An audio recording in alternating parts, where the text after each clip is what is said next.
Republicans want to open the books on nonprofits that get money from the state. Election officials explain how non-citizens are kept off the voting rolls. And lawmakers get ready to release details of sexual harassment allegations against former Representative Harry Benton.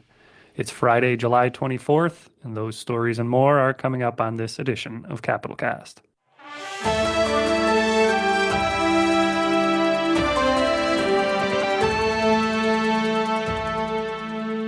Hello and welcome to Capital Cast, a regular podcast of Capital News, Illinois. I'm Jerry Nowicki. Joining me this week are my colleagues Brendan Moore and Peter Hancock. Good to be here. Good to be here. All right, as we know, we're in the midst of a campaign for governor, and Darren Bailey, the Republican candidate, came out with a controversial proposal this week. He wants more financial disclosure about non-governmental organizations, or NGOs, that receive significant funding from the state. That includes passing legislation that would declare some of these organizations, depending on how much money they receive, as public bodies, so they would be subject to the state's Freedom of Information and Open Records Acts. We'll talk about more of the likelihood of that portion of this proposal passing, but first I wanted to share a clip of Bailey's running mate Aaron Del Mar discussing the program. If we're going to be putting grants out there, if we're going to be putting taxpayer dollars out there to third-party groups, we should be able to know, one, right, how much is it? Two, what was the process in order for them to get approved? What did they go through? Was there competitive bidding? Did you look at 4 or 5 different organizations in order to do it, right? Or was this hand-picked, like in Representative Amon's district, where she said, no, that specific group is going to get it? There could have been 3 other NGOs or vendors that did it at a lower price and would have had a better outcome. We don't know. Number 3 is, right, how much of that money that was allocated actually went to the end use? How much of it was administrative? How much of it went to the CEO? How much of it went to the staff versus the actual end user that was getting the benefit of it? And how many people were actually benefiting from that group? All right, Brendan, you interviewed Aaron Del Mar earlier this week. Do you want to talk a little bit about that proposal and the impetus for it? You know, he mentioned Carol Ammons there. I don't know if you want to go into a little bit of a background there as well. Yeah, so basically this would subject any NGO that receives at least $10,000 or 20% of their total funding from the state to FOIA, to Open Meetings Act. That could potentially open up thousands of these non-government organizations to this public level of public disclosure that would be pretty unprecedented. Basically, the onus for it is this whole mantra of we need to root out waste, fraud, and abuse. It's kind of become a national theme for Republicans. We saw it at the very top with the Trump administration when they tried to do Elon Musk's Doge, trying to find waste in government. And then at the state level, obviously there was a massive fraud scandal in Minnesota last year in some of their human service organizations that were getting grants from the state government there. So essentially, they're insinuating that, you know, I don't want to say it's a manufacturing of a controversy, but they're implying that, you know, well, we don't have enough transparency, so we don't even know if there could be waste, fraud, and abuse. Del Mar, as you said, Jerry, brought up the recent case of State Representative Carol Ammons, who was indicted a few weeks ago and accused of, among other things, using her official position to direct state grant money to 3 separate nonprofits that paid her daughter.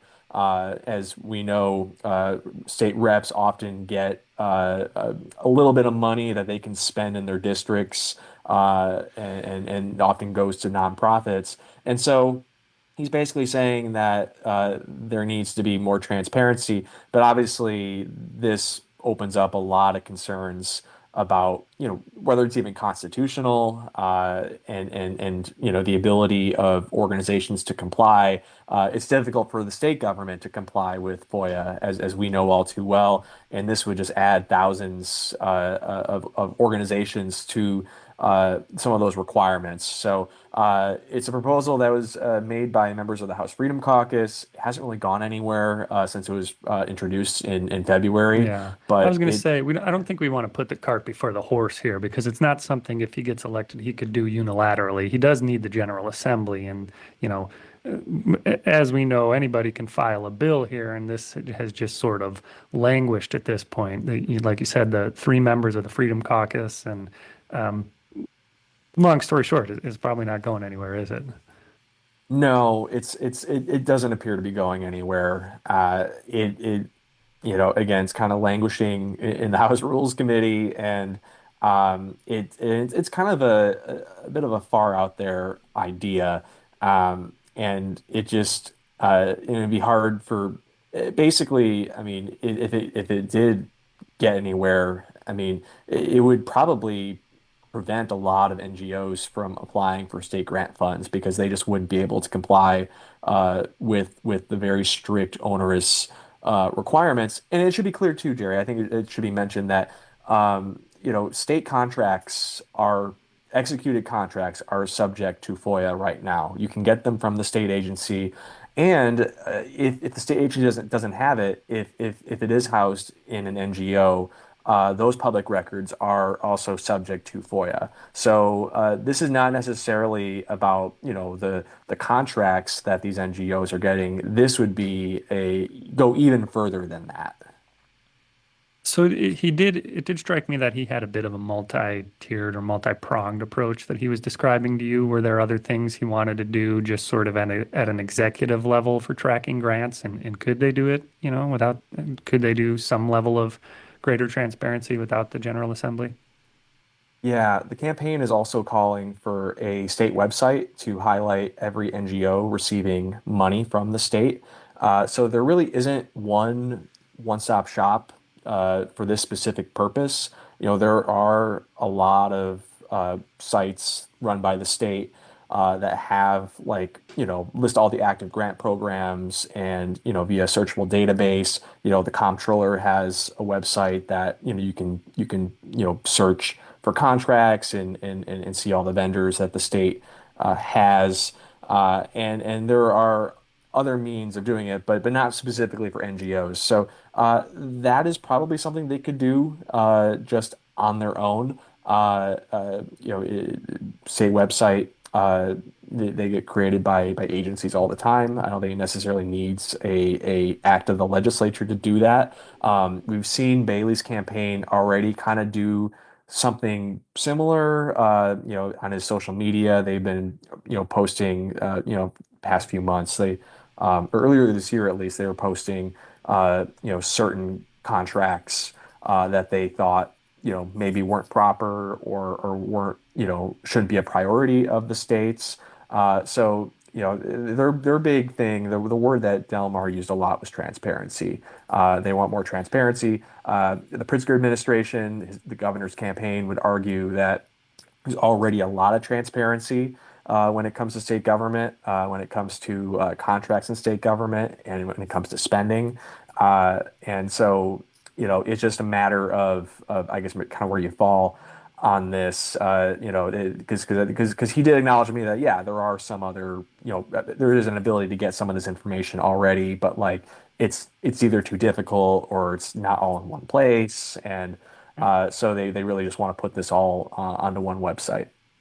So on the campaign side of things, obviously, he lost by a wide margin to Pritzker last time around. He's got ground to make up there. He's got fundraising ground to make up there. Is this, do we think this is resonating? I don't really think this is going to be the proposal that vaults Darren Bailey back into this race. It's been a very sleepy race for governor so far. Governor Pritzker has been, outspending Bailey by significant margins. He's up on TV with television ads and doing all the things you do in a conventional campaign, whereas the Bailey campaign has kind of a lack of resources and is really kind of running a very online campaign. We did a story a few weeks ago about how he's using artificial intelligence to generate social media posts. And obviously they're trying to get ideas out there. They're trying to get some earned media. That's what Delmar was doing with us and with other outlets this week, trying to, put out some various policy proposals with news outlets across the state. But it's a real challenge in a state of 12 million people to communicate with all the voters you need to be competitive if you're not on television yourself. But they're trying. It's a very challenging environment. Illinois is a challenging state to run in as a Republican, and even in a good year for Republicans. It remains to be seen if this will resonate. Again, it's a Freedom Caucus idea, so that may be a tell that this maybe doesn't have the most broad appeal to voters across the state. All right. Thank you, Brendan. I'm going to turn it here to a story that Peter worked on this week about just the general topic of non-citizen voting. Obviously, it's illegal for a non-citizen to vote, but I mean, it's drawn a lot of attention. The Trump administration is focusing on states and trying to compel them to turn over voter data. And Peter's widely covered those developments and we've discussed them on this show. But how big of a problem is it in Illinois? What are election authorities doing to prevent it? Peter this week spoke to Matt Dietrich of the Illinois State Board of Elections, along with some other local authorities. But here's a little bit of what Matt Dietrich had to say. The way that citizenship is verified for voters in the United States, as required under the National Voter Registration Act, is a registrant must attest to their citizenship under penalty of perjury, and that attestation also contains language that tells them if they provide false information, they'll be subject to prosecution, deportation, and denial of entry to the country should they ever try to enter again. That attestation is the standard for citizenship, proving citizenship in the United States. All right, Peter. So Matt, spoke to the self-attestation part of registration. How else does that work? What other safeguards are in there? Is it simply up to self-attestation and like an honor system, or, how rare is it, and what other protections are there in the process? Well, interestingly, yeah, it really is kind of the honor system to a large extent, and it appears to work fairly well, at least if you look at the number of prosecutions across the country, and especially in Illinois. Matt Dietrich pointed to some statistics from the conservative think tank Heritage Foundation, and they've been tracking these numbers. And if you go back to like 1982, well over 40 years ago, there have been a total of 10, that is 10 federal prosecutions in Illinois for people voting, non-citizens who voted illegally in an Illinois election. So it is extremely rare. And the reason for this is that there's a federal law called the National Voter Registration Act, or Motor Voter Act, the NVRA. It's from the 1990s. It was intended to make voter registration easier across the country. And it's basically why when you go in to apply for a driver's license or renew your license or your state identification card, you're automatically handed a voter registration card. This happens also when you encounter state, city, or county government on almost any level. You get a voter registration card put in front of your face. And according to this federal law, it lays out the standards for what's on that card. And it just says that you will attest that you are a U.S. citizen under penalty of perjury. Non-citizens apparently are very good at marking that, saying, no, I'm not a U.S. citizen. It's especially if they're applying for a driver's license. Many people who are here on long-term visas still need to get driver's licenses. They still need to get auto insurance. And they will check that box and say, no, I'm not a citizen. And you're not, from that point on, you're not supposed to get registered to vote. So it appears to work fairly well. But there are proposals in Congress to require proof of citizenship. Some states have passed laws or have attempted to pass laws requiring proof of citizenship, although the courts have generally said that states do not have authority to enact additional requirements, at least for that federal form can't enact additional requirements on top of what the federal government requires. Okay, so take me through what President Trump is calling for at the national level, the America Act. What type of proof of citizenship would be required, and what's the current status of that in Washington? Yeah, that's very interesting. It is an act pending before Congress. It is currently stalled in the Senate. It would require people to show documentary proof of U.S. citizenship at the time they register to vote. It would also require them to show photo ID at the polls. And that includes, you would have to show a copy of your photo ID if you're going to vote by mail. And the documentary proof of citizenship would basically be the same documentation that you show in order to get a real ID, a driver's license with that little gold star up at the top. For most people, that would be like a certified copy of your birth certificate along with a passport or some other kind of photo ID. There are also other kinds of military ID, although not all people in the military are U.S. citizens, so that would have to be coupled with some other proof of U.S. citizenship. So usually it's either a passport or a certified birth certificate. It becomes problematic, though, for people who have changed their name, especially married women, women who've been married and divorced, people who've changed their name for any reason, at least once or multiple times, because your name is not going to match what's on your birth certificate. So then you have to provide additional documentation on top of that to show that you had changed your name.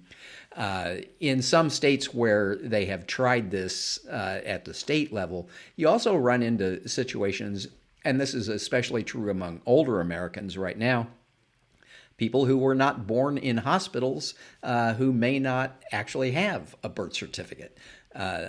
There was one case out of Kansas where a person had to show a family Bible that listed her name and when she was born and where she was born as proof of her citizenship. So it actually gets to be more complicated than people would think. But that's pending before Congress right now, and right now, even though President Trump has really upped the pressure to try and get that through, they haven't gotten the votes to move it up to final action in the Senate yet. So, Peter, this story became a little bit newsworthy this week. You were working on it before, but you want to go through what happened in New Jersey? Yeah, that was interesting, and it kind of shows how mistakes can happen. New Jersey has a form of automatic voter registration where when you go in to get your driver's license, you just almost automatically get registered to vote unless you opt out of it. Through some sort of software glitch, a number of people who checked no on the box that said, no, I am not a U.S. citizen, nevertheless got registered to vote. There were about 6,600 of them in the state of New Jersey. And it looks like, maybe as many as 400 of them actually went on to vote in some sort of election. The governor of New Jersey came out early this week, said, hey, we found this error. She's a new governor, and she insisted that this happened during the previous administration. But nevertheless, they, immediately took steps to make sure those people were taken off of the voter rolls.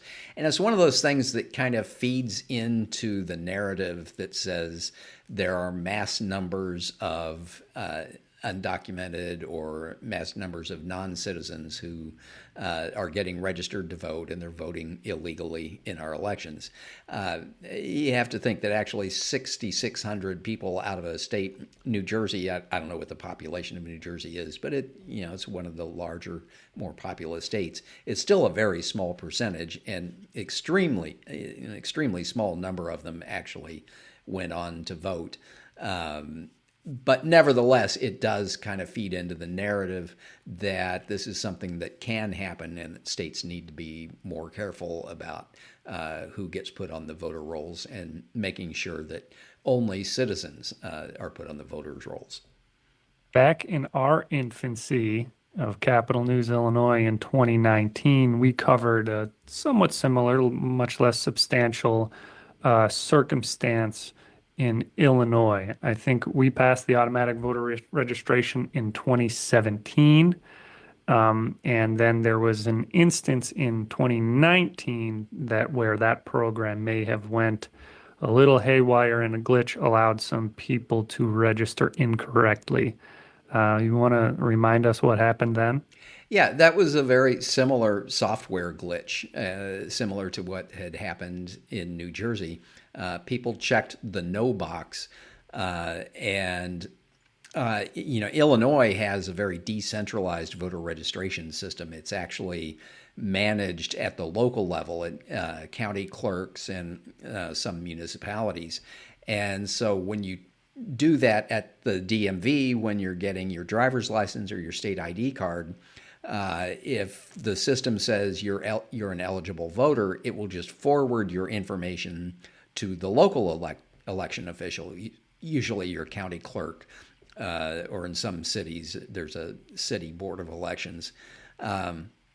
And what happened in late 2019 was about 550, give or take, people who had checked the no box were nevertheless forwarded on, and they got registered to vote.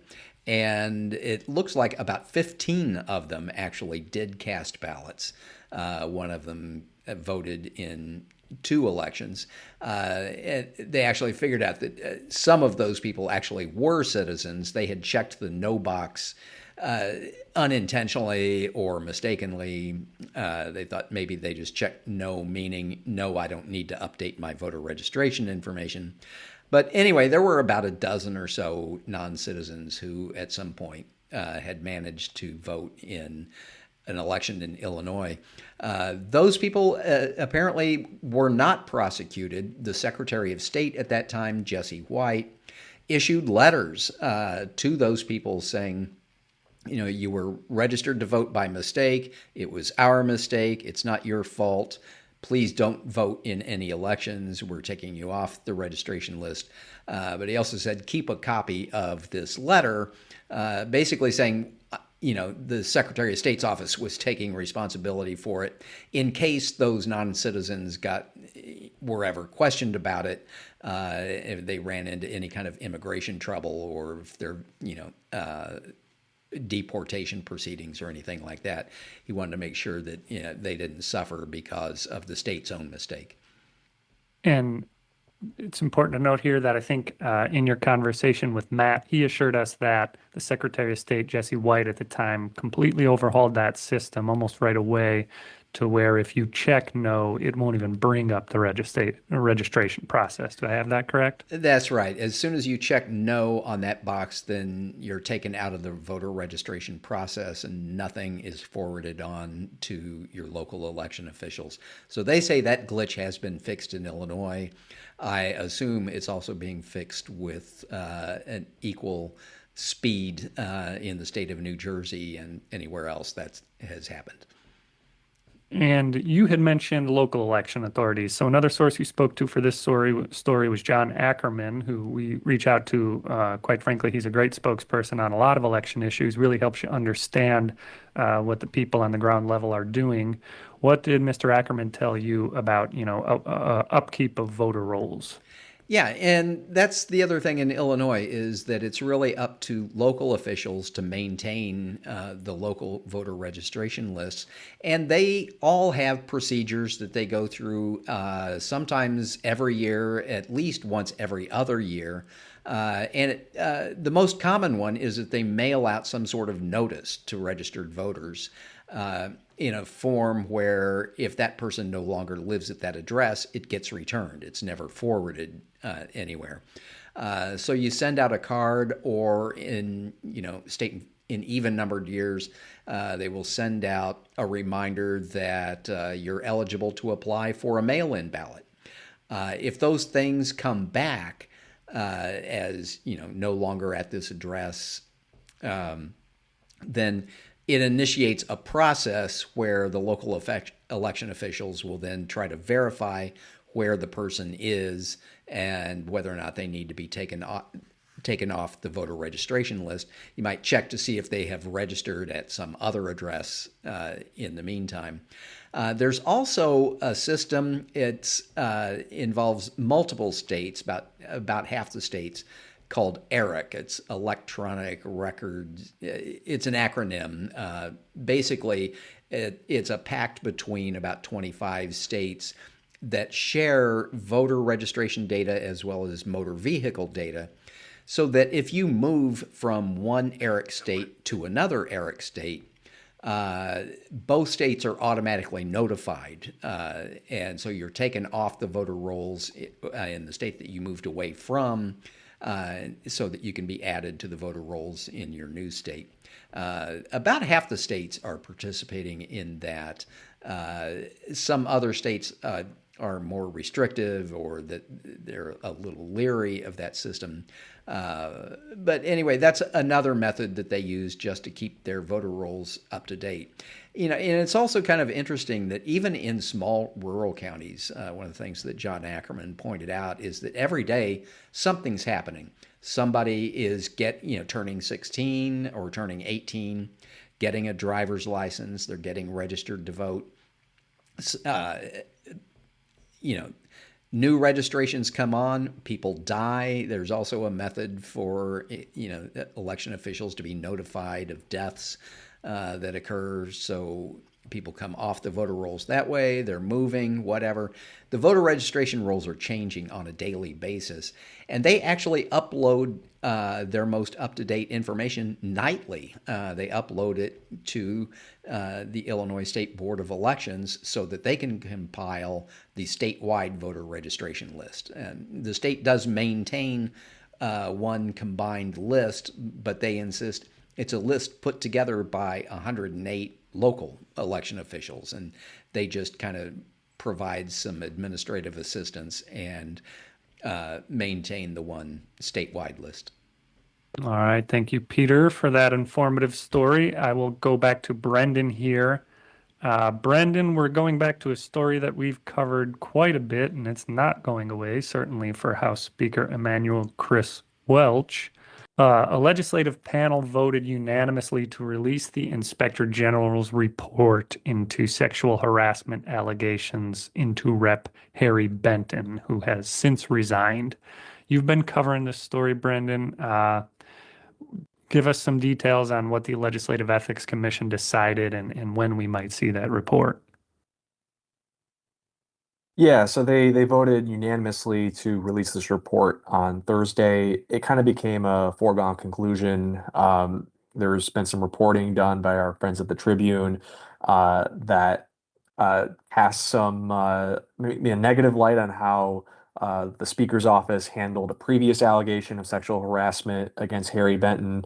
The Speaker, the Governor, and just members of the General Assembly have called for its release. And the Legislative Ethics Commission is a body composed of legislators. So when the Democrats all said we were gonna vote to release it, all the Republicans were also going to as well. So it just kind of became a formality. So it's not out yet.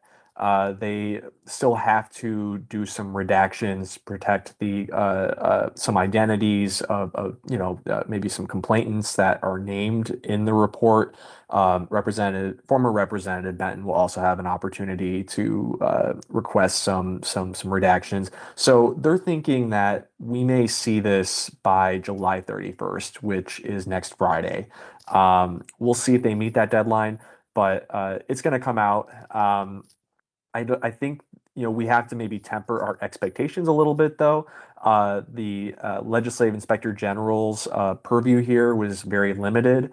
We've seen a lot of this reporting from the Tribune about a previous case that the LIG may have used to establish a pattern, but he has a statute of limitations of a year. So anything in there will probably deal with allegations within the past year. So we may get some more sunlight in the next week, and finally get a little bit more of conclusion, at least to the Harry Benton angle of this. Obviously, we still have the angle of how the legislature deals with cases of sexual harassment, of just harassment in general, because I think there is a growing call for more for some reforms to how the legislature deals with these matters.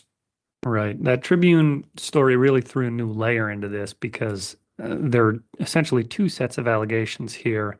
One that was more recent from earlier this year that involves a lobbyist, according to the Tribune reporting, and another that revolves a young Benton staffer from 3 years ago.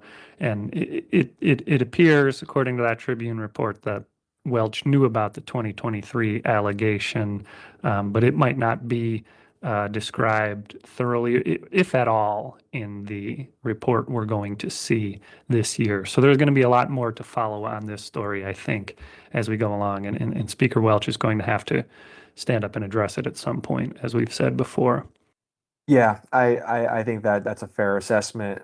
This week, he was meeting privately with members of his caucus who had some questions about, the Tribune report, about the House's processes for dealing with these cases, and had some questions about, when he, what did he know, when did he know it, why he continued to support Representative Benton, gave him $1.4 million afterwards to in his reelection in 2024.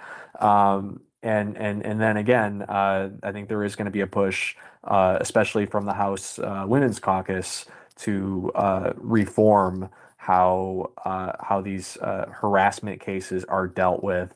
And so I think that, again, maybe the Benton angle of this may be winding down, but the Speaker Welch angle of this will continue. All right, that's going to do it for this edition of Capital Cast. Thank you, Brendan. Thank you, Peter. If you like listening to this podcast, you can find more of our video clips and video content on YouTube. Give us a like there and subscribe. You can find us on Instagram and the other social platforms that you follow as well. Until next time, on behalf of the entire Capital News Illinois team, I'm Jerry Nowicki saying thank you for listening.